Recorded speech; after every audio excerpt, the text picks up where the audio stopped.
Immediately back after the potluck, so it's really special. I first became acquainted with Ella at the Y, where I work, and over the years we exchanged pleasantries, hello, how are you, that kind of thing, but didn't really know the real qualities of Ella and how prolific a writer she is. She's written how many children's books? Well, I've written 9 published books. 9 published books, and a couple more. And she has won awards for her children's. The 6 of which won the American Library Honor Book of the Year for children. So, she's just not any fly-by-the-night woman here. So all these years I knew her, I didn't know of her extraordinary childhood growing up in the Dunes. And for us MeherBaba lovers, we've always known about the Dunes, and it's always been a little bit of a mystery. There's people who always wanted to know more about it. And then when Ella's book Dune Child came out, I was talking to someone who worked at the Y, and I asked how was Ella's talk, and they said, oh, you would have really enjoyed it. She talked about meeting MeherBaba. And I went, what? So I hunted her down, and she has graciously agreed to talk to us today and tell us not only of her meeting with Baba as a 6.5-year-old, but also the history of the Dunites and the Dunes, and how how it all happened, how that whole group ended up being there, and it's an extraordinary story. And Ella's book, Dune Child, she was hoping to bring a lot today for people to buy them, but something happened with the publisher, right? So. Do you have a couple here to sell? No, but people can put their names down and I will send them to you, especially if you happen to include an address. Now, as you can see, this is a picture of Ella with her father on the cover, and she looks exactly the same. Yep. So, without further ado, here is Elle Troup Ellis.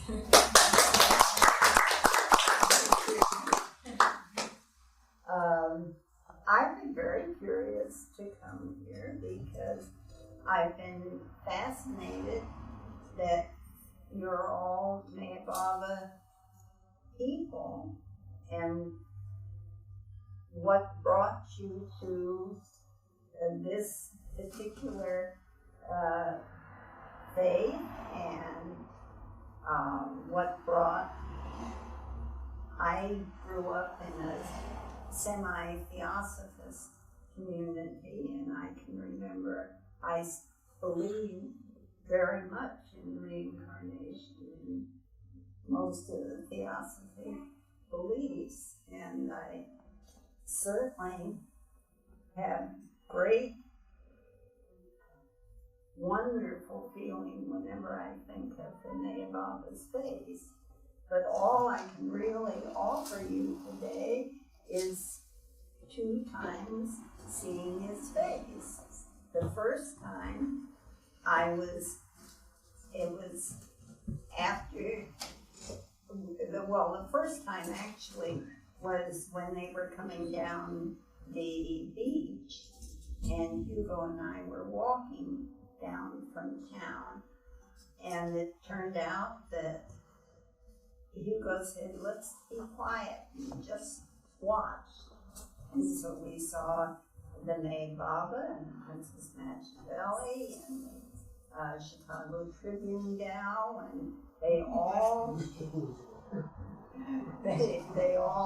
You were 6 then, right? Well, actually, I was born in July 28, and this was the end of 34. So, Christmas. yeah. A couple of days after Christmas that he actually got down to the beach. But it was a marvelous sight. I was very disappointed in women, though. They looked just like anybody else, and I thought they'd be wearing velvet gowns at least. But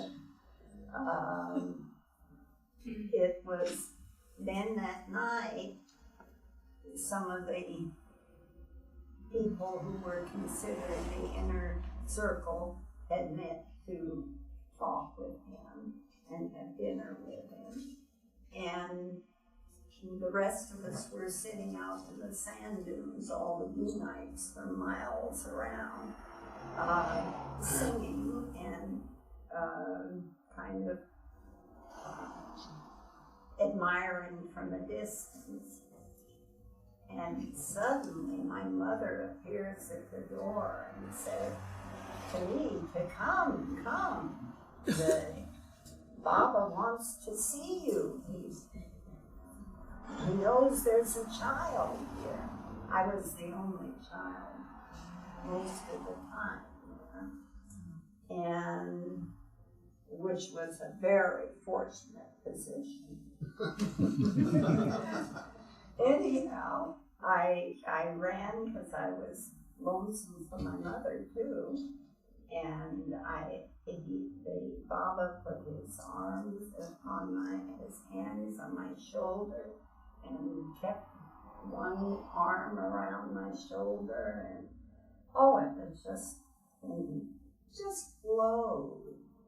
And so I got to stay near him for an hour or so that night. It was just wonderful. And the next day, he was in the next cove. They had a kind of Dunite could get to talk to him. And although he had been talking to Hugo Seeley and Sam Cullen the night before, too, and they were both Dunite. But in fact, Sammy had helped build a house for him that the Princess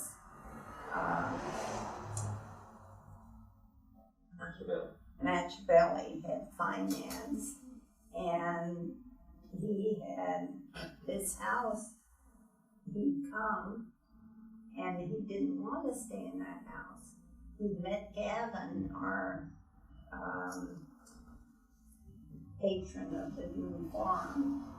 He met him in Los Angeles and liked him, and Gavin liked him and had welcomed him to the dunes, even though Gavin at this time was in the East.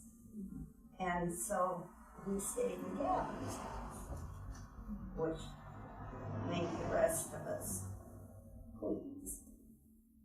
And the Princess Machiavelli and the Tribune lady stayed in the guest house. And so although he brought 15 people with him, I think, they all found some place to stay. And the next day, he met with everyone again, and then he went off. I think, I don't know whether he went to any other community right around there or not. I think so. I think you go for you. Oh, well, I don't know about that.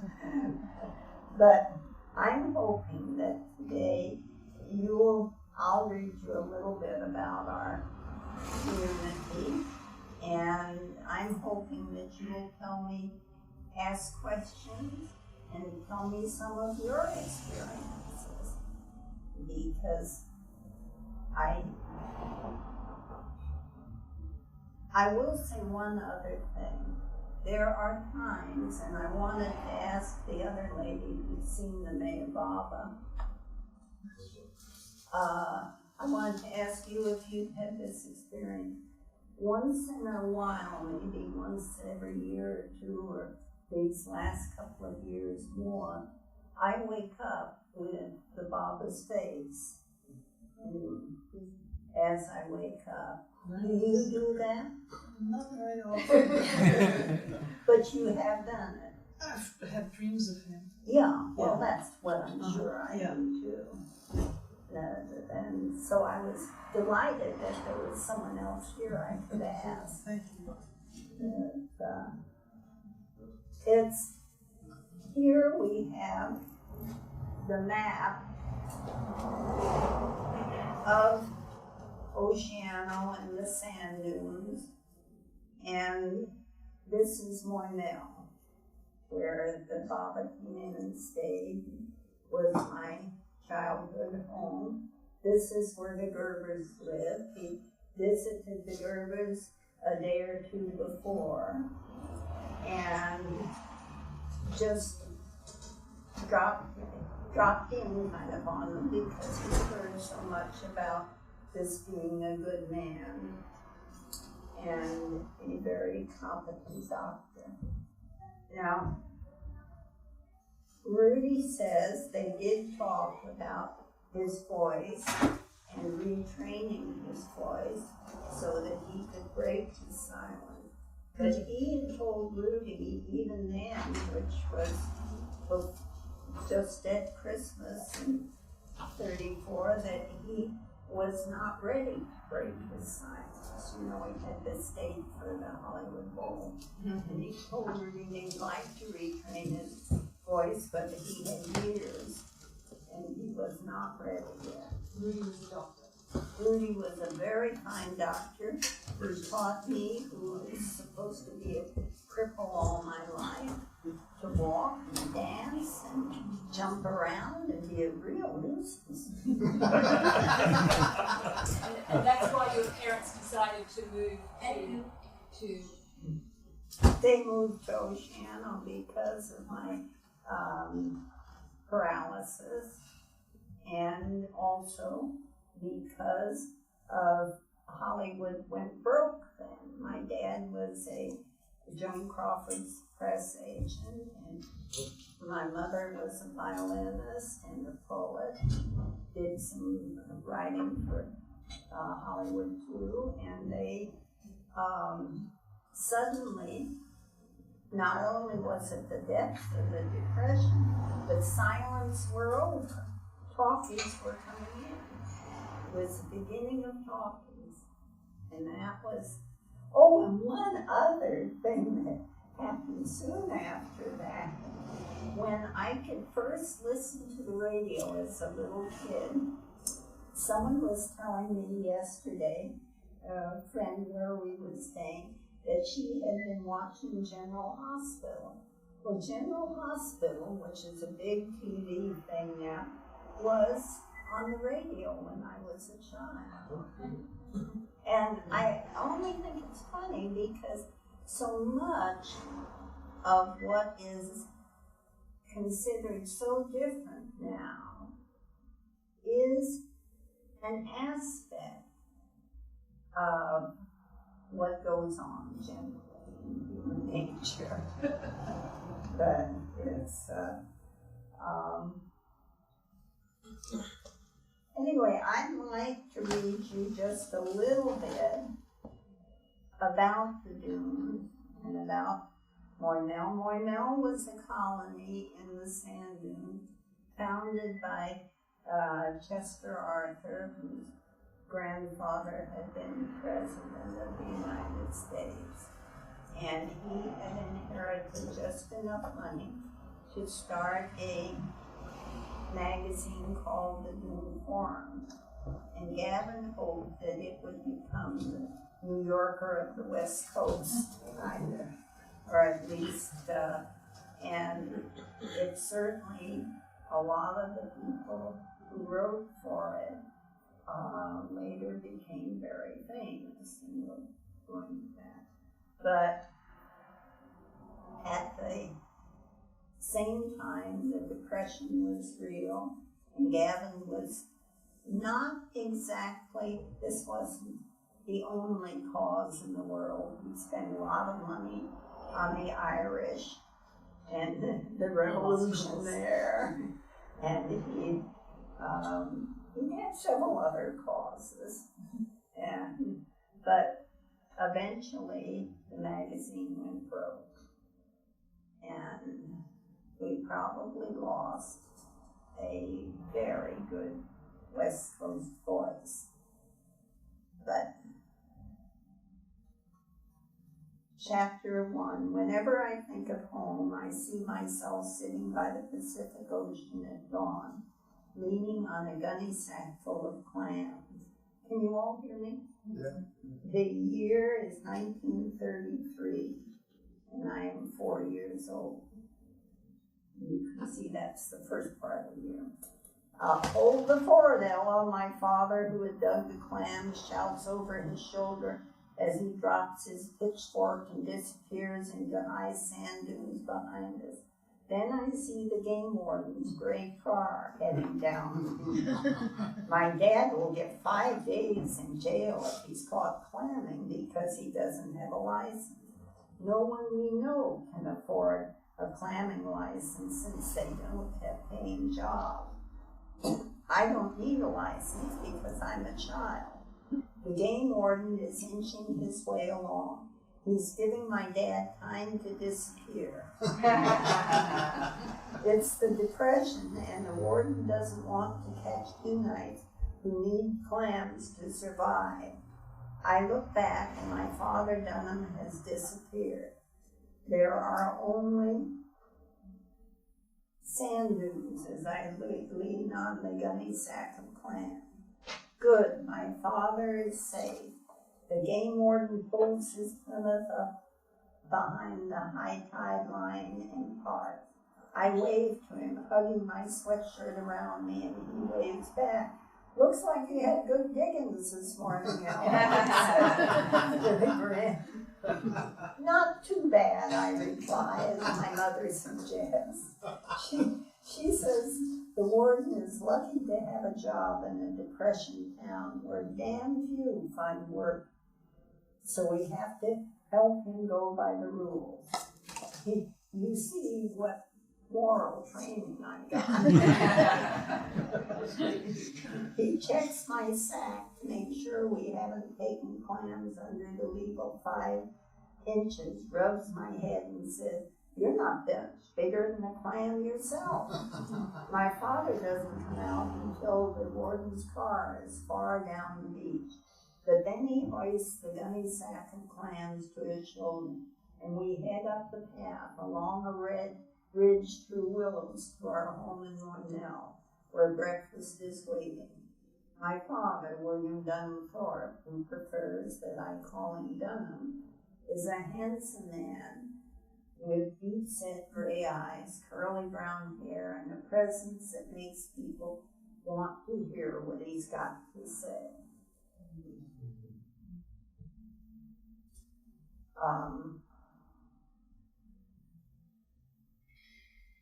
Oceano Beach, our beach, which lies halfway up the coast of California, separates the Pacific Ocean from a stretch of live dunes. There's sand ground from the Sierra foothills over 1,000 years and washed down rivers to our beach in our 20-mile stretch of dunes. I live with my parents a quarter-mile back from the ocean in an oasis called Moynell, Gaelic for land of honey. My father edits the Dune Forum. A dozen or more people living with us also work on the magazine. We have 3 frame houses, 2 house tents for guests, and a garden in a cove surrounded by dunes and out of the wind. I am the only child living in the colony. The other Moynell Dunites are in their 20s and have come to the dunes to write or paint or photograph. Some of us will become famous one day. This makes us different from the hermits who build driftwood shacks in coves near ours. These men are older and expect less of life. They have been put out of work by the Depression. Maybe they've gone hungry. They feel damn lucky to have landed in a free spot where they can clam and fish and feed themselves on their small garden. When we hike into town, the grocer always says, "I live in a free love nudist colony." I can't understand the anger in his voice because as he says this, he's also giving me candy, and I know he carries us on credit. Marion, my mother, tells me not to argue, just to tell him we're artists. I do, and he rolls his eyes. Well, that is my little community. And someone's going to have to ask a question or tell me something about your life so I can get my breath back. The first part, like you're being on the beach, do you have a clear memory of that? Absolutely. You remember it? As you said. Absolutely. 4 years ago. Yep. Oh, it was it was wonderful. I spent the time from a year and a half. Don't worry.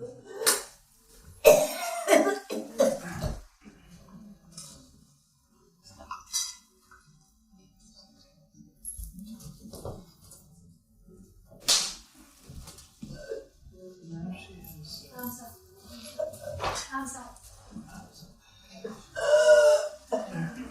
is.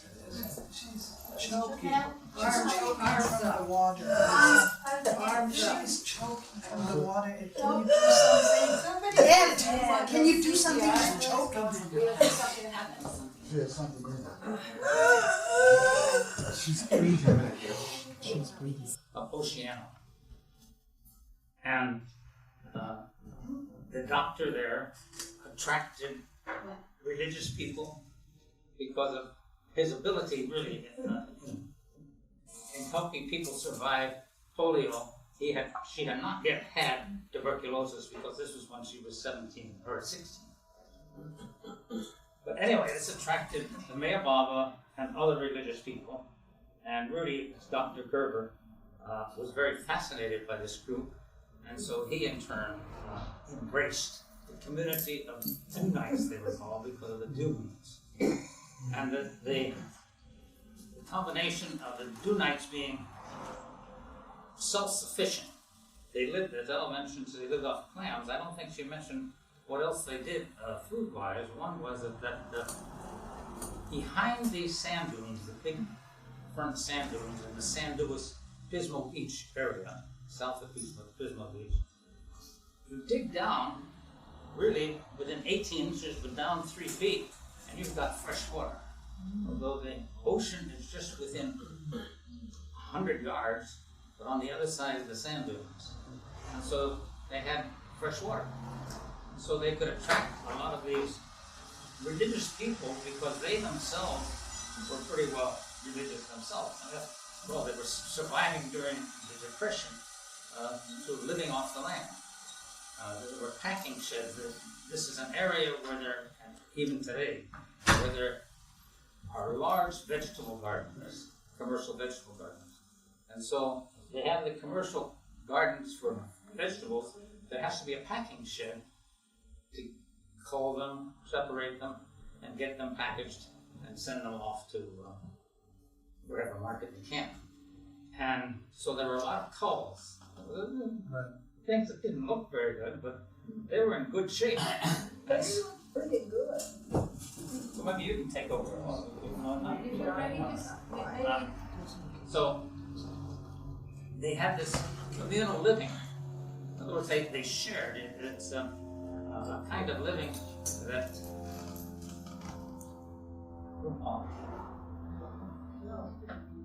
Pardon? I could read also from the book. Well, the thing is, the book has very little about the Meher Baba. And so I thought maybe trying to explain, especially during this break, explain this communal group that supported religious things and supported people like the Meher Baba and the travels. And in their living off the land, they could share. It was in the Depression, they had no income. The WPA had really not been stirred up yet. And there was local handouts, but their real handouts were the clams, the Pismo clams. the prismal clams are about like this, and if you were limited to that size, there were thousands, millions of them this size. You could not take them, and so the game warden was the key about how to get by. And so the community attracted many different kind of religious groups, and the fact that there was, beyond the town of Oceano, beyond the dunes back here, I would guess 3 miles back, there was this Theosophist group that was very religious, and they're a very open group and attracted. So it was really the people in the community who lived there at that time. I came along pretty late, but there are still some left over. What's your name, please? Huh? Your name? My name's Leo. Ella's husband. Leo. Came in along with it. And so the community having this strong, I think, Theosophist group next door, and it being the Depression, no one having, they didn't have to work at all. Would earn directly any money, and so they had a religious bend. In other words, they needed something. They wanted something. You want to speak now? I'm not sure how to finish it. So it attracted many different types. Meher Baba, I really don't know anything about him. I've heard the name continuously over the years, but even how to spell it, when I was trying to transcribe it last night, I was erroneous. That was correct. The thing that is really miraculous about this group, though, I think, is the Dr. Gerber, other than Ellen. Gotta sort that. This country doctor, Dr. Gerber, he, I think, was a big instrument in attracting people who heard about him, because he wasn't a religious man in the sense of the religion, but he was a man who was attached to, what can we say, to the other world, beyond our world. He was a German, born in Germany, went back to Germany during just before World War I, and that's another side story. But he was the one who helped this community survive and eat well with what they had limited. How are you doing? I'm fine. There's a lady in pink who wanted to ask. Yeah, I was wondering if there were in this group people who knew Baba before. Sam Coleman. How did that Meher Baba end up going to Ocean? Sammy invited him, and Gavin also invited him. And Sammy invited him to stay with him, but the Baba was very fortunate that Gavin wasn't around Mornell at the time because there was enough room then. But, and then after,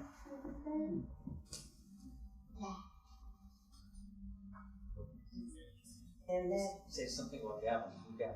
oh, Gavin is the grandson of President Jeffrey Arthur. And he was a remarkable man in his own way. For example, he gave me this when I was about 8, and I've had it ever since. You have a fascinating story of helping Ansel Adams. Well, Doing his no, it was Edward West. Oh, sorry. Ansel Adams, I could never get to be that close to either Moynell or me. He liked to wander the dunes by himself. He wasn't unfriendly, he was very friendly, and he did one of the covers of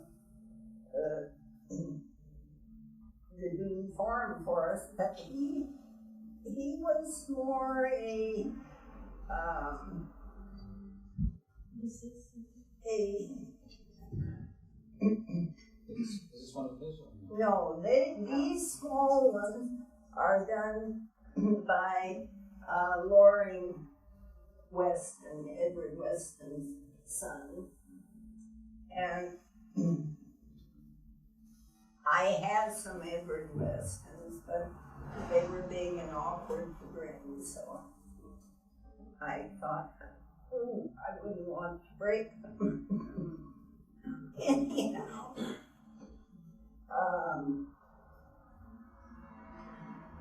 Lauren,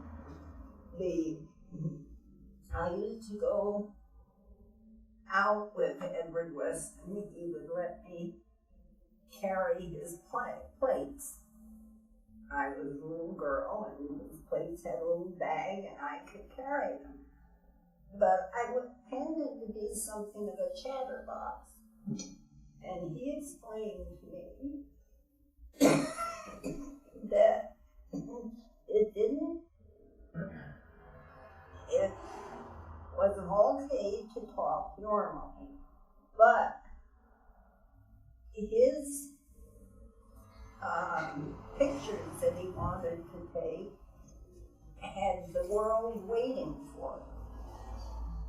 And if he didn't do as good a job on his pictures because I was chattering and diverting his time, then the world was going to be disappointed. Well, I never said another word while we were out. And it made such an impression on my little mind that for the rest of my life, I felt when you're doing something creative, you've got to give it your full attention. In fact, anything you're doing practically, you should give your full attention. And so that was, I knew Edward Weston for many, many years, but that was the most valuable thing he ever taught me. I used to hate it when his sons appeared, because then they would carry his plates and I would be stuck. But anyhow, that was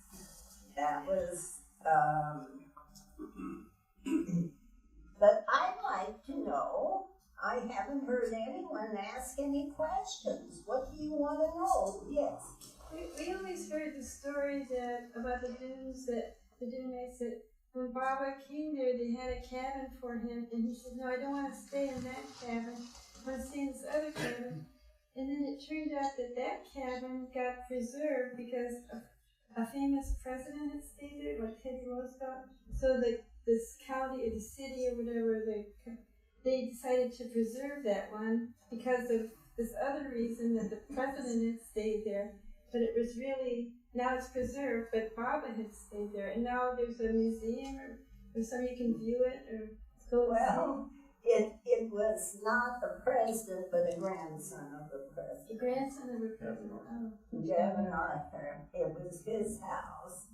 Well, it was a house, not a cabin. Oh, it was, dune houses or cabins. Oh. or shacks. A shack. And you can see it, it's still in existence at Oceano at the museum. And it's, in fact, last time I was in Oceano, they took a picture of me in front of it because I was the last Dunite. Oh, wow. So that house is in the Oceano, not in the Guadalupe. They say the Guadalupe had some well, I think house too. I think Guadalupe had the last Dunite's house. Okay. Yeah. And you'll have to forgive me if I cough and drive you crazy, and if I forget names, because I had a heart murmur a few months ago, and it's not going to do anything dreadful except that blood gets into the heart and causes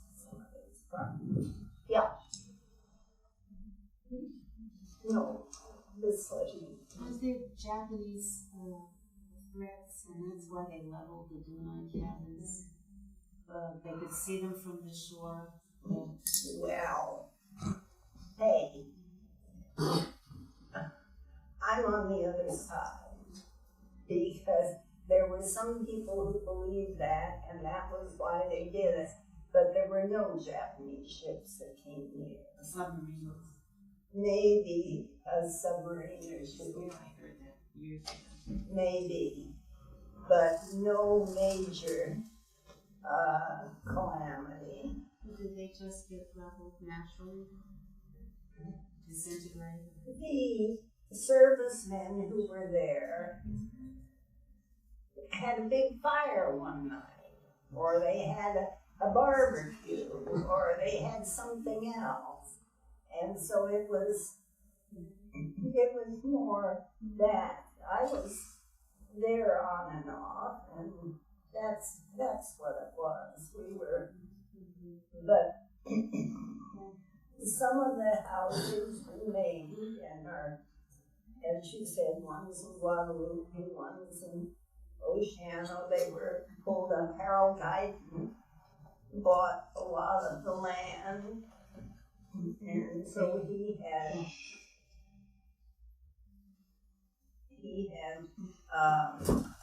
some of the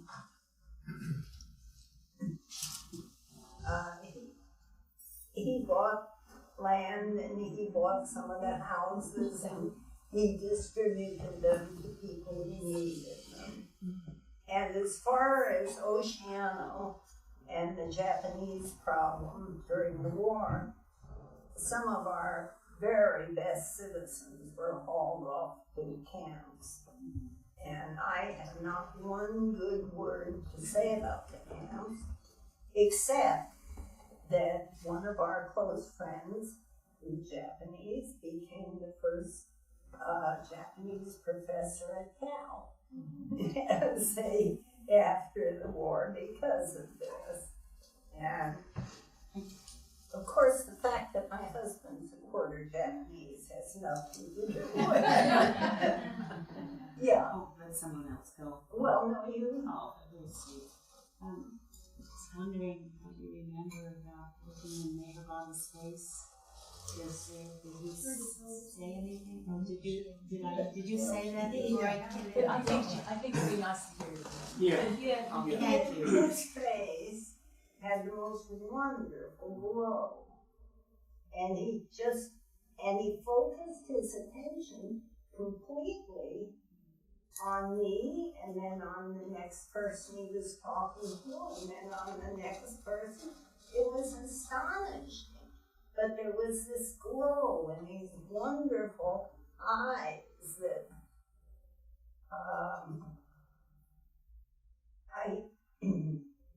all I can say is it was just one of life's best experiences. And I had heard something about him because Sammy Cohen was a Dunite that was close to me. And of course the house had been built that they didn't sleep in and all these things. But it's, I think it was quite, his face was just totally, I hate to use the word totally glowing maybe, but also positive, which we could use a lot more of these days. And Yeah, I was just wondering, and I did read your book and loved it. oh, I'm It was glad. really a pleasure. Sam Cohen, he left with Marina, Elizabeth, and Meher Baba when they left. And did you ever hear from him? Did any of the Dunites hear from him again before he came back to go to Brooklyn with his family? Well, he left with the President Ashbelly and the rest of them, and came back after a couple of weeks. He stayed with him in the house. And then he came back, and what he didn't tell us was that they had given him enough money to join them in wherever it was, New York or wherever it was, to take a boat. But then one night, after a few months in the dunes, or a couple of months, he went up to Rudy's in the middle of the night, knocked on the door, and Rudy answered, and Sam said, "Where is?" I don't know whether they were going to Australia then or where it was, but I think it might have been. Where is this? And Rudy, no, it was someplace in South America. Rudy showed them. It was in Chile, that's what it was. Rudy showed him, and Sam said, "All right, I'm going." And Rudy said, "When?" And Sam said, "Right now." And that was the last we heard of Sam until a postcard came to the Carl Angelo at the grocery store, to whom Sam owed some money, and to us at the Gerber house. And mainly me, actually. And he said that he was had a first-class cabin on the ship, and everyone in Oceano spent the next 6 months wondering how he could afford a first-class cabin. Then nobody heard for a long time, and I think about 6 or 7 years in, someone heard from Australia. And then someone who'd come from Australia, I can't remember who it was. And then no one heard again until after the Meher Baba had died, and soon after that, Sammy's father died. And then a couple of postcards came that said that Sam was going back to New York to manage his father's sausage factory. And we all thought, oh yeah, after all this, but he did for his family, his father's family, and that was Sam Cohen's life. What was he asking Dr. Gerber where what was? It was someplace in Chile, and I'd have to look it up. What was? That he heard Baba was going to. Right? Yes, that the Baba was going to. Which he didn't go. Meher Baba never went there. I mean, he did go where I'm thinking of, but he didn't go to South America or Australia at that time. Vancouver. You went to Vancouver? Vancouver, that, Yeah, he went to the Vancouver. wrong direction. Someplace in Chile. Not Chile, Chile.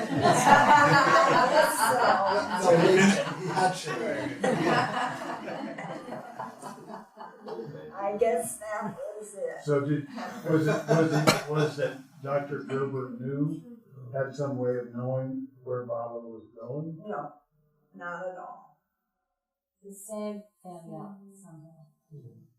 Well, And Sam found out and and asked said, the where girls. is Vancouver? I got It was a it. good Sam was told by the Baba when we had figured out that Sam must have been told by the Baba or the people with the Baba. You know, the Baba didn't speak. He wrote things on this board. I mean, Pointed the letter. yes, pointed the letters. And he had for many years a man who knew everything that he wanted to say. And that eventually collapsed, but no. recently, maybe a couple months ago, actually, Googled Sam Cullen. Fascinated. Maybe fascinated. Really? Well, fascinated by the fact you were coming, so he was kind of one of the mysteries of the world. And apparently he went to India, did many years in India, what he did, I don't know. And his father died in the 40s, and he came back. Right. In the 40s, he took over the sausage factory in Brooklyn. And I don't think anybody ever met him. And he's kind of a mystery guest. Yeah, he went to NASA. He stayed there for a couple of months. Yeah, he was right in 37 maybe. 37 then. But he also stayed in India for many years. After that, Did he stayed stay with Baba. Baba? That was Did he stay with a Baba connection. Yeah, for a couple of months, I believe. He did. Yeah. But apparently, from at least the Wikipedia or the Google, he traveled around India. I don't know what order he was on. Ella, when you met Meher Baba, do you remember? Oh, I'm sorry. Sorry. Go ahead. Well, I was really went for you. You had to my marriage. Well, I just was going to ask at the time when you said in your book that there was somebody interpreting Baba's gestures there. Yeah. Do you remember that person's name? Because it was 1933. It probably was before Erich, wasn't it? I never heard his name, but Chanji. He had glasses. Yes, he had Thin glasses. man. Yes. No, handsome man. Very handsome. Baba wasn't there in 33. Okay, Was he was there in 32 and 34. Chanji wasn't there? Yeah, Baba wasn't there in 33. No, he was there in 34. 34. You should show her some pictures and then she can see. Yeah, Lord, yeah. So what were you going to ask? I was going to ask you, Ella, when you met Meher Baba and you remember the lovely feelings that came over you when you met him, did he say anything to you, or do you recall any voice in your mind, or do you recall anything to that effect? No, I was just very happy and kind of proud of myself. Here I was, this little kid, and always growing up.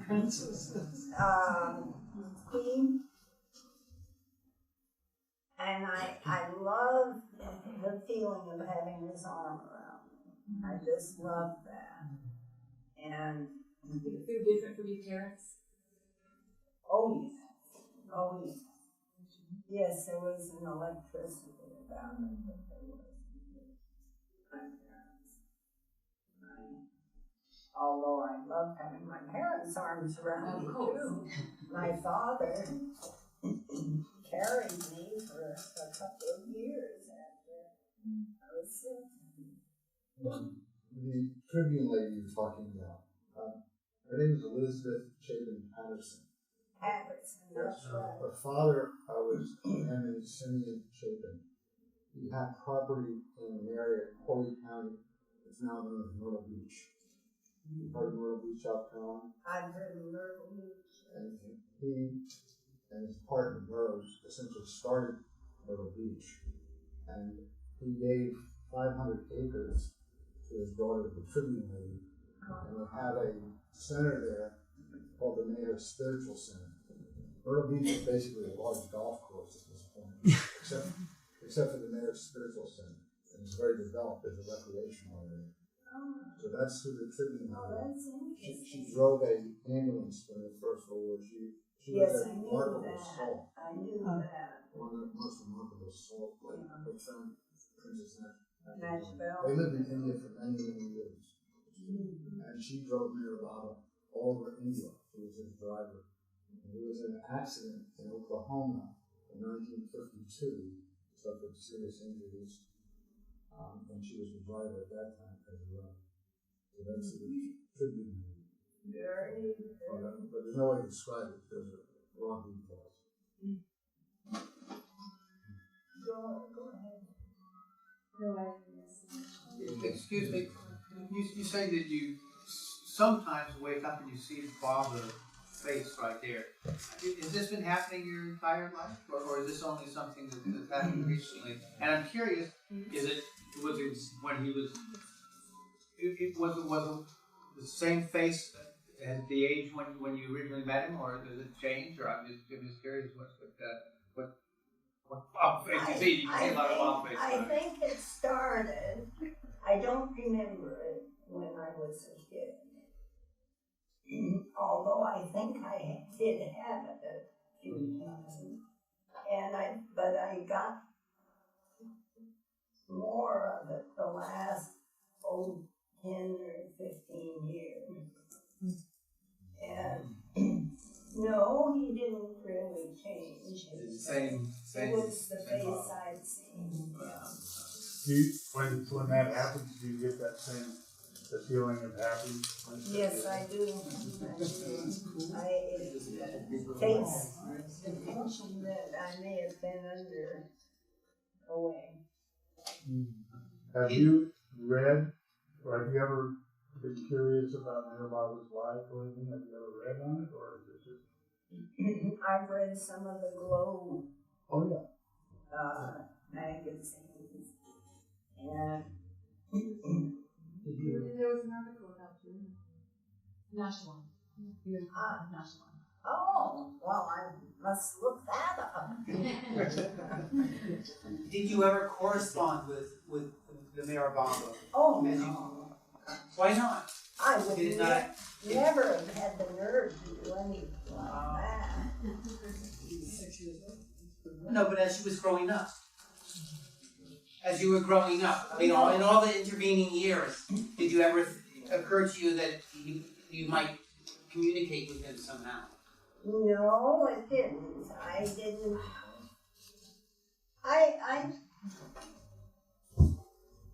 I felt that he was a great man and had a lot more important things to do than correspond with me. Oh, yes. Yeah. What did you think of Princess Marina Lashababa? Did you have any contact with her? I had little contact with her, and I liked her. She was a very pleasant, sweet person. I had a little more contact, actually, with Mrs. Patterson. And she was a strong, kind of more definite. Yeah, she was. And she could say things that would make a kid laugh.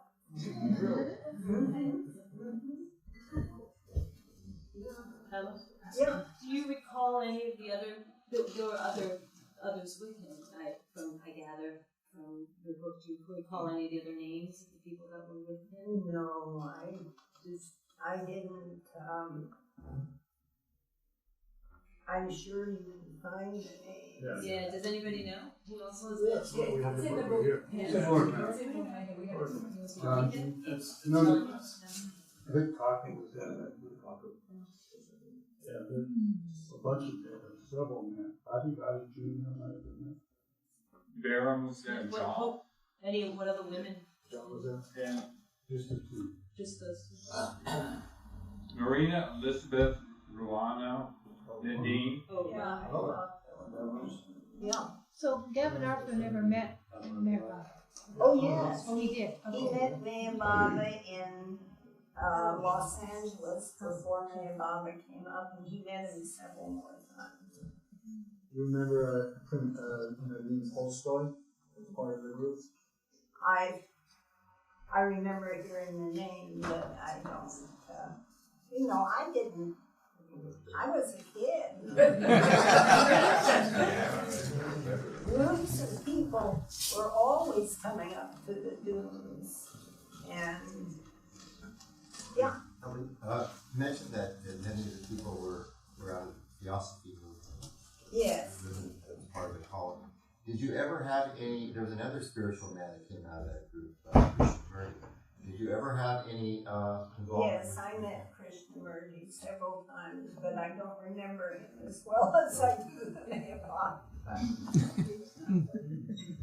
There's a reason for that. I really don't. I was trying to think of him because I knew someone would make that connection. And I knew I met him, but I don't really remember.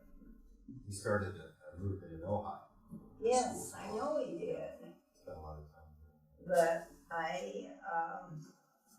I know that the people in Moynell respected him a lot, and he came several times. But I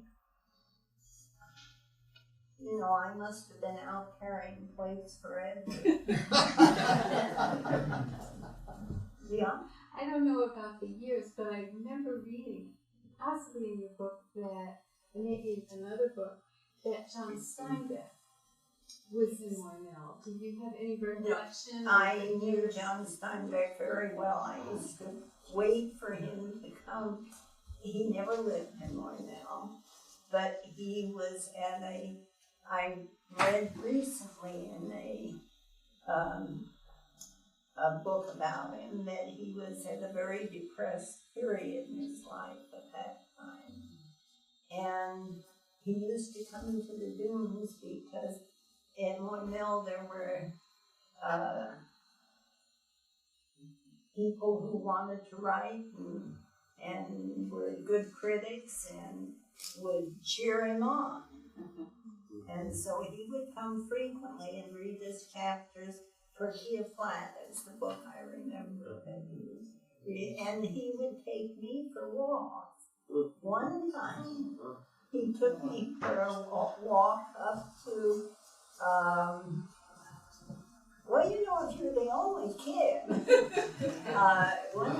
One time he took me for a walk up to the hobo colony in Oceano, and for the first time in my life, I smelled this wonderful smell. They were cooking, and I said to John, "What is it?" And he went up to the guy cooking and he said, "I don't think she's ever tasted bacon before." And I got my first bacon. It was marvelous. But I think he got a lot more that we read about later. But he made several trips, a lot of trips up around there. Yeah. Were you vegetarian? Did you say? Well, nobody had any money to buy meat. So we had clam chowder. Seldom made with milk because we didn't have milk, but we didn't. Once in a while, someone would kill a birds, and we had birds, or someone would kill a small possum or something. And then there's the chapter that I have in this book about the time that Carl Beckstead yearned for fresh meat so much he shot a swan. Oh, I read that. That was fun. Which was illegal even in those days. And so they had to can it and bury all the bones and bury it deep enough so that my dog wouldn't dig them up because they would be put in jail. And for Thanksgiving, did you just form a bunch of clams into a turkey? For Thanksgiving, most of the people in the dune tried to get invited to somebody. Is my memory.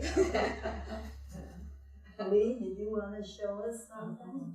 No, I was just looking at this. I have a question. Where did you go to school, or did you go to school?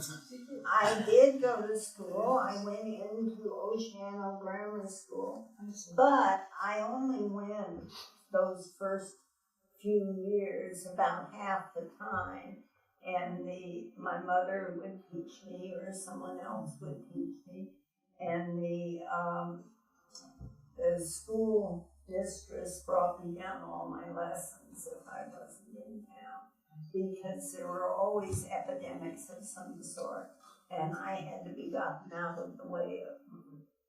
So I would go back. I was always happiest in the dunes anyhow, so that was fine. All I wanted was to be able to read well enough to read any book I wanted. You were a Gerber baby. I was, in a way, yes. So you left you left there in 38, is that right? About, yeah. And that's when you came to Berkeley? That's about when we came. Well, yeah, because we were there for a couple of years before the war came. And my dad went off. Yeah. What are your memories of Elwood Decker? Oh, well, Elwood Decker was one of the longest Dunites. He was there for years, then he married, then they were in Hollywood for years, then he came back and lived in the Dune, and he was wonderful. I loved his pictures. I got some, actually, and Elwood was like an uncle. Yeah. He was wonderful. Now, he lived 2 or 3 miles from the rest of us, but so did Sammy when he was there. No, Elwood was, he was a very long time good. I don't remember anyone who didn't like Elwood. Could you tell us who did? He's a painter. Elwood was a painter and photographer. Did he also do photography? He did a little, but never really professional. He did very simple pictures of shapes, mostly shapes of different sorts and different colors, and a lot of balancing and a lot of depth. And he was really, his paintings were different than anyone's. I didn't think he was the best painter, but many people did. And I liked his work, or I wouldn't still have him. You said earlier that you kept in sort of spotty communication with Sam going over the years, and were there others? No, I didn't. Oh, no? Not after he went to live with Baba and stuff, no. Postcard would come every 15 years.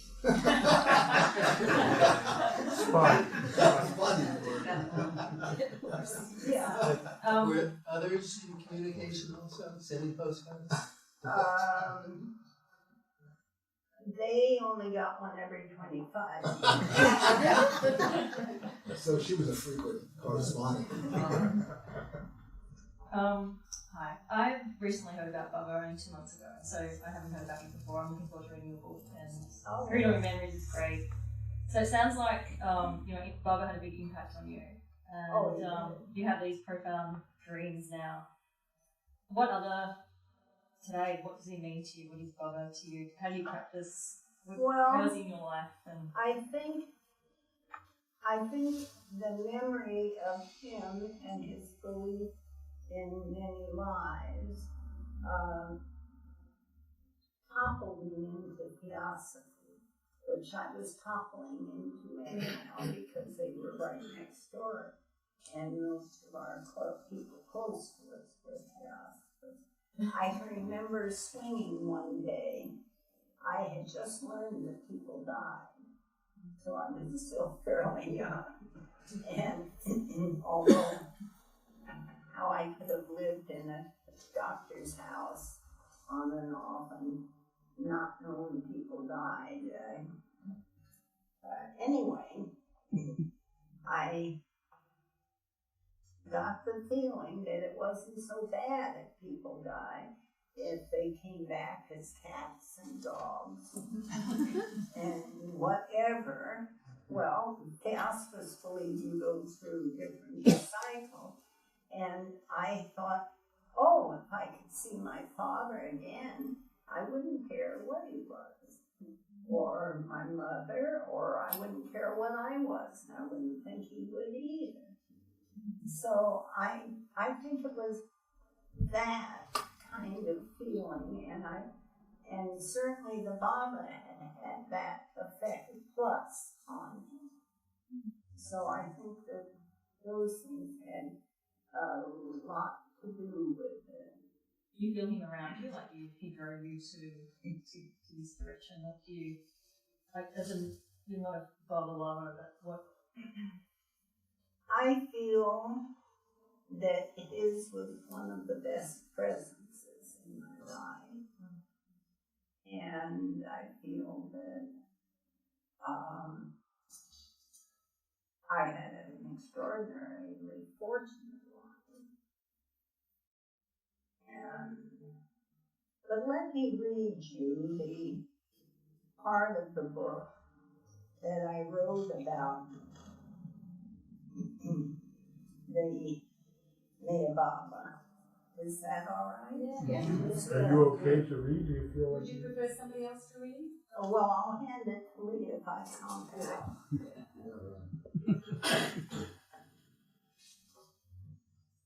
Oh, I went back to Moynell as soon as school was out for the 3-week Christmas holiday. Rudy drove me down at low tide on a clear, cold day. Half a dozen seals played in the breakers. The beach was covered with seaweed. It smelled fresh and salty.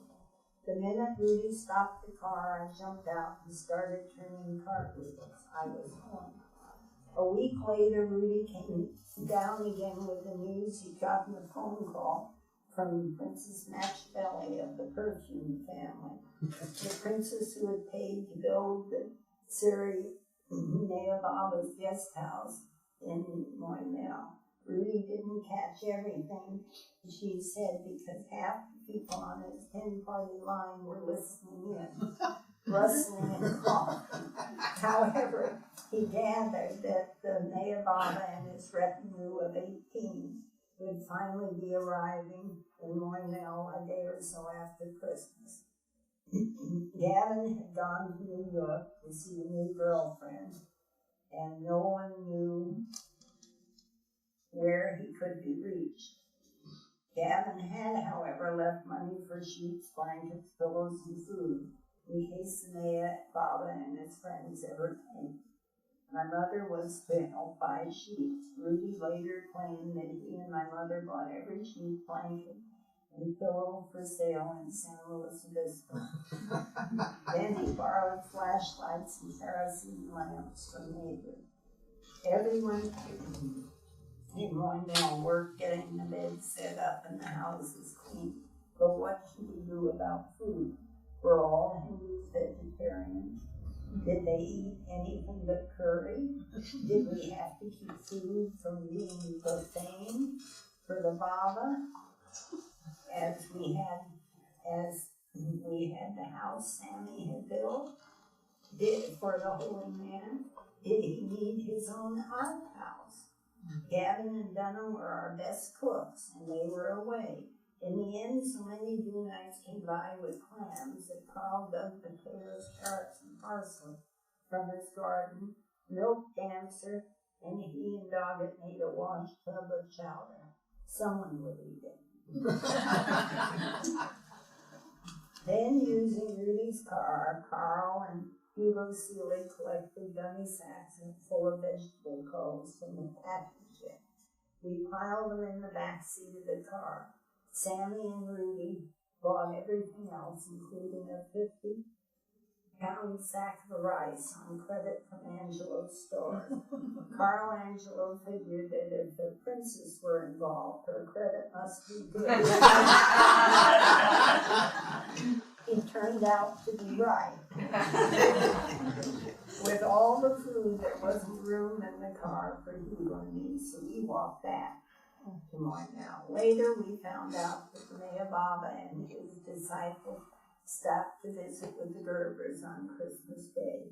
Rudy was thrilled to have one of the most revered religious leaders in the world as his guest. Hugo and I were nearing the path into Moynell when 3 touring cars filled with the Baba and his disciples passed us and slowed to a stop. Come on, Hugo, let's hurry and catch up. I said, yelled, but Hugo caught my hand and pulled me back behind the dune as Sammy Cohen greeted people tumbling out of cars. Quiet, Ella. You can often learn a great deal by quietly watching and not barging in where we may not be wanted yet. I pouted, but Hugo was usually right. He was a poet, a very good one. So I crouched behind our dune and watched as men in flowing white robes helped the women and men in pants and windbreakers out of the cars. I thought the woman would have long dresses and fur coats. I grumbled. Hugo grinned, but continued watching intently as the newcomers, led by a man with curly brown hair to his shoulders, pressed their hands together. It looked like praying, though no one said a word. That's the Syrian Meher Baba, Hugo whispered. We watched as they put on backpacks and started up the path by the willows. I thought they looked like a royal procession, everyone walking straight and proud. By the time we got there, the Meher Baba and his friends had walked around Moymel, and the Baba had decided to stay in Gavin's house. He'd met Gavin in Hollywood and liked his vibration, his aura, Princess Machiavelli, and the heiress Mrs. Patterson could use the guest house. Nothing this exciting had ever happened in the dune. Here was a major religious leader, an avatar, Hugo said, coming to visit us before he broke his 7-year silence in the Hollywood Bowl. Our code shone for the Baba. The dandelions were still out, and morning glories were starting to bloom. Eucalyptus and sagebrush flowers sweet in the air. Anyhow, then I go on to say how they meet at night, and you've heard me talk about all of this, but get a move on, Ella. The holy man wants to meet you, Doggett said, helping me up. I took off running. The Baba felt a child's karma and wants to meet you. Marion's face was glowing that time up. Inside the community house, tables had been shoved against the walls, and the Baba's disciples and Moymel people sat at them or squatted. Marion gave me a little shove. Then, as if I'd been hypnotized, I walked around people toward the Meher Baba. I was 6.5. As I write, I can still feel the warmth of those brown eyes and his smile going straight to my heart. He put his hand on my head, and I felt warm all the way down to my toes. He pressed gently, and I smiled. I knew he didn't speak. I remember a greenish slate in chalk, but I didn't see him use it. He held an alphabet square with one hand, and he had an interpreter. I meant to tell the Baba how much Sammy admired him, but there was Sammy sitting next to him. I don't remember if I said a word, but I do remember feeling blessed in the warm glow in light from his face, and I remember the happiness in my mother's eyes. Okay, that's kind of it on that. There's a little bit more. And I can still look out and imagine the Baba and Princess Machiavelli and the heiress Elizabeth Patterson walking over the tops of the dune. I can close my eyes and call up the Baba, his robes blowing in the wind, and the women in jacket and jeans and berets on either side of it. The women were talking, and it didn't seem to bother either of them that the Baba still hadn't said a word. I can still hear the waves crashing onto the beach behind We were all quiet and gentle with each other for a while after the Meher Baba and his friends left. There was a lot of meditating and talk of the soul. We're a bit hung over on spirituality, as Carl put it. He's the holiest man we'll ever meet, Hugo said. And my mother noticed tears in Hugo's eyes. Okay. And then it tells about the dunes collapsing. Here's a dune forum cover done by one of the Westons. I think this is it. And Do you still have the magazine? yes, I do. Every one of them? I have 7. How many do you think that were ordered? I think there were 7 or 8. No, I'm not.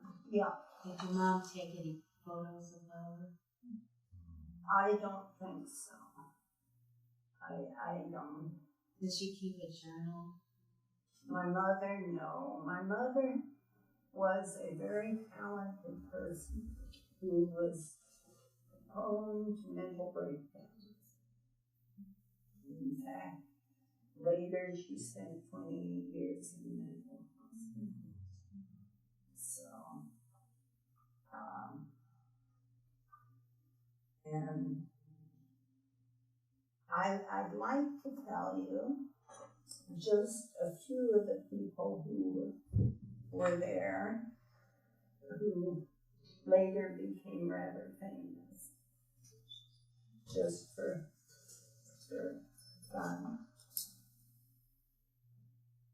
Dunham was pleased, Dunham, my father. We were pulling out of the Depression by the time Dunham and I reached Berkeley in 1938. I loved school and playing Seabiscuit with the other neighborhood kids. Dunham was pleased with his editing on Moon Forum and felt the magazine had an influence beyond the couple of years it was published. Edward and Brett Weston, Ansel Adams, and Willard Van Dyke got early recognition for their jacket photographs. Langston Hughes, Robinson Jeffers, Helen Hoyt, and Hugh Seeley published poetry.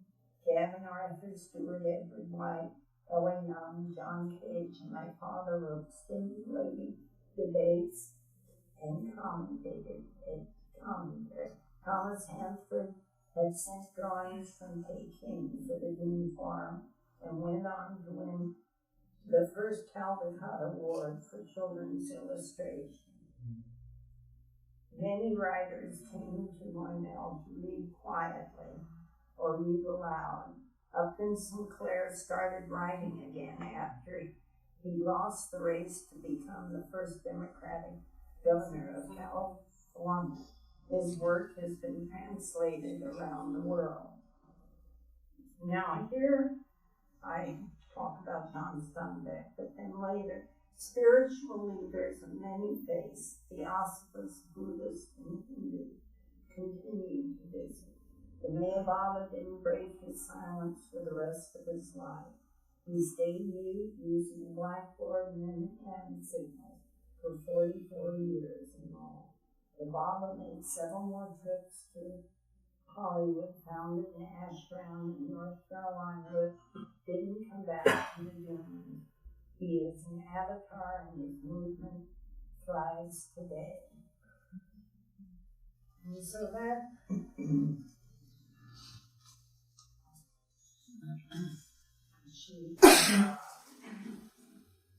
my father, well, Gavin Arthur joined the Merchant Marine. And here's my little brother. Is your little brother still alive? No, my little brother unfortunately died a couple of years ago. Much to my great sadness, because we didn't grow up together. We grew up across the street, partly, and as grown-ups, we became very extremely close.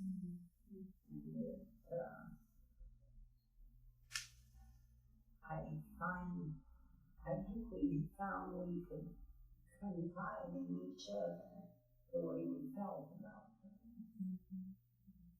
Probably because we had some of the same experiences. My brother grew up in a series of foster homes. Then lived with us, with Lee and I, while we was in college. And I guess he did a little before college. Not much. We just got to know him when he graduated, right? That's right, and we had to take responsibility for him, or he couldn't go to college. Well, couldn't get away from the foster home. Yeah. Which he wanted very much to do. Did he met MeherBaba too? No, he was much younger than me. Sorry. Yeah. So he was never in the dunes, right? He never lived in the dunes. Oh, yes. For a while when he was little. In fact, I think one of the best sequences in this book talks about setting out to find him in the midst of a party for Hugo's book. Away from family. That's okay. I don't know how long you stayed at the hospice. I don't know. I still am. I'm not a total anything, but I depend on Theosophy. Well, I don't know if you know that there were two Theosophists who met MeherBaba at the dock when he first arrived in 1931 to America for the first time, Catherine Gardner and Alice Green. And they lived to be very old.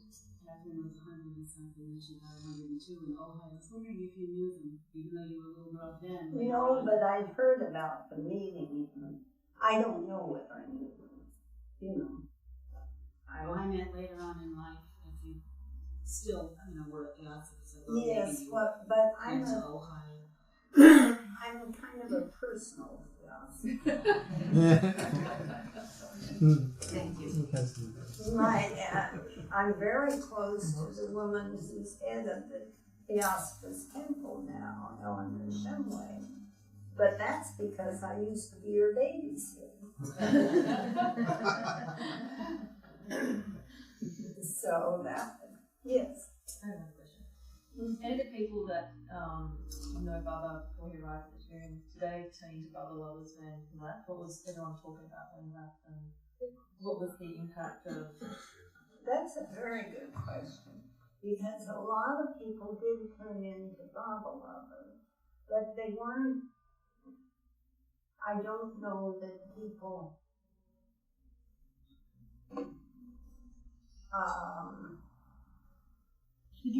joined any group. I think they just stayed. Many people after Baba left were Baba Lovers, and that's why everyone was so gentle with each other for a while.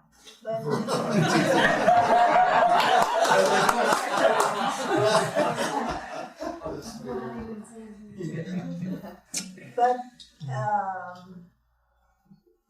that wasn't a period in life when people were joining things. I think it was a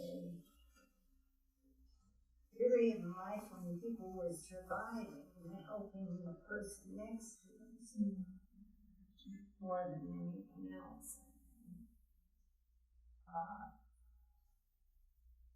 Yes. I don't know if I speak for the rest of the room here, but I feel like you're a treasure that Baba has saved for us till now. And you have to know that we all consider you very blessed and deeply special. And I feel that Baba has many treasures in store for you. Well, he's certainly given me treasures. I feel. Yes. This one. We've been married 63 years. How did that It sounds like Leo, you're saying that you were living on the dunes too. No. I came along.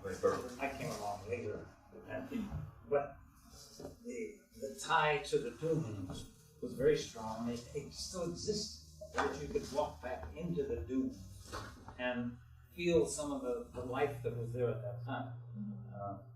Even though the National Guard had been in during the war and such, because I came after but the dunes were special now then, and since then the dune buggies have invaded that area. And although they're prohibited from going into some area, really it's the whole dune experience is difficult to feel because the vegetation which was there, but the dunes move, they stay alive, and so you can't really see exactly what was there. And during World War II, I think from what I gathered, from what Ella has said and other people have said, is that the National Guard was posted there because there was there were reports of Japanese submarines. Well, these were young guys, and they had nothing to do with life other than live their life, and so there were these shacks, and I think that they used the wood of the shacks because it was more convenient than the driftwood, plus it was dry, as firewood, keep warm. And so the whole area was changed. I could get the benefit because Ella could tell me what it was. So I think I got a different feeling. But it was a special place because water was accessible in the dunes, the sand dunes, next to the saltwater ocean. The center in South Carolina is the same. That's the same. There's an ocean and then dunes, and then there are 7 freshwater springs right now. This is Elizabeth Patterson's father that was saying donated the land, and that's the ashram that you mentioned in the book. It's actually South Carolina, not North Carolina. They have the freshwater lake right. It's past already. Well, anybody have any more questions? It's funny that you come from Australia and Sam Cohen and not the same. No, wait a minute. Russ and Sig Varian were theosophists, and Russ was my father's best friend for years and years and years.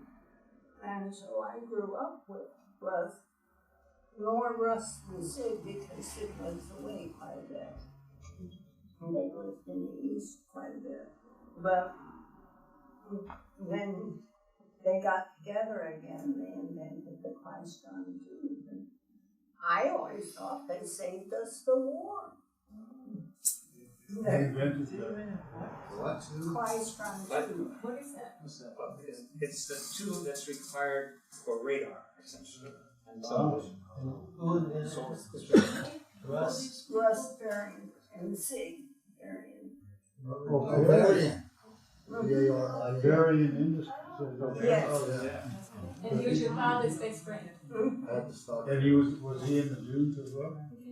No, he was in Halcyon, the Theosophist community that lives next. In down there in that area. Yes. The ones who had money. About 3 miles from the dunes. What an incredible group of people. Oh, I feel very, very fortunate. In fact, not only that, Russ showed me what all the parts that went in the car were when our car got downed in the ocean and pulled out. And my dad had to drive it to New York, and so Varians helped me get it going again. They took apart, wash out the salt water. Yeah. And I managed not to remember anything, which was never let me forget. Wouldn't do you any good today if the car was in the No, that's true. That's true. Yeah.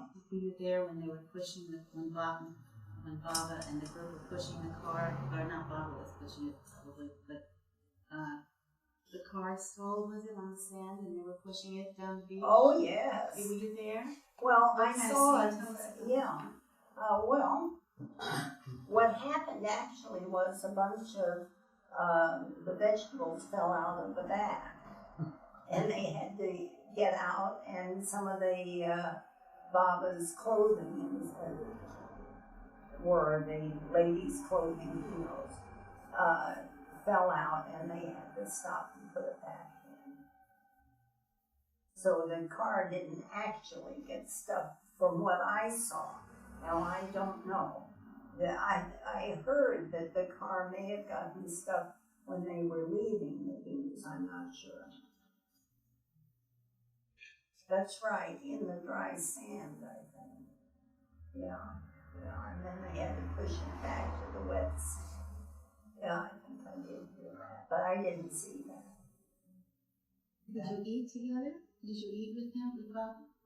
Did you ever get to eat a meal? He was just there overnight, right? Well, he was there a couple of, well, no, overnight. Christmas and the Eve next and day. then Christmas? No, it was the 27th and the 20th. He came down the night of the 27th and stayed. He came on Christmas, it says in the... He came on Christmas to Oceano and visited Rudy Gerber. Oh, I see. He didn't come down. He must have stayed in a hotel or something. I don't know. There's this picture here.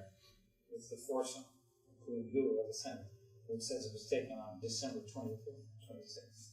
Yeah, well, that would. Did Hugo die there? Did he stay in the dunes? Yes, Hugo did die.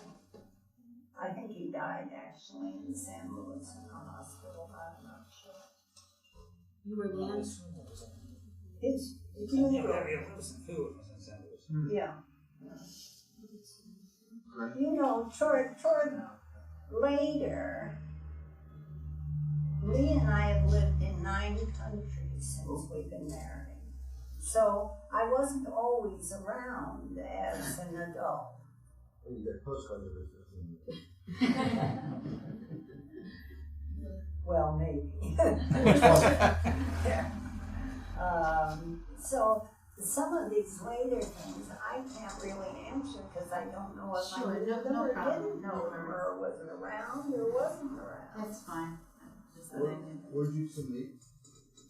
Well, we had, I had been in flat on my back with tuberculosis. And when I began to get well and got up, I made a very close friend a block away named Marge Quinlan. And she was dating a guy named Leo Ellis. But she had, before Lee and I met, and so she asked Lee to get someone for a blind date for me. And so we went to the Cal Big Game Dance. But Marge, by this time, had just met the man she was going to marry. So I didn't feel guilty at all. You still okay on this?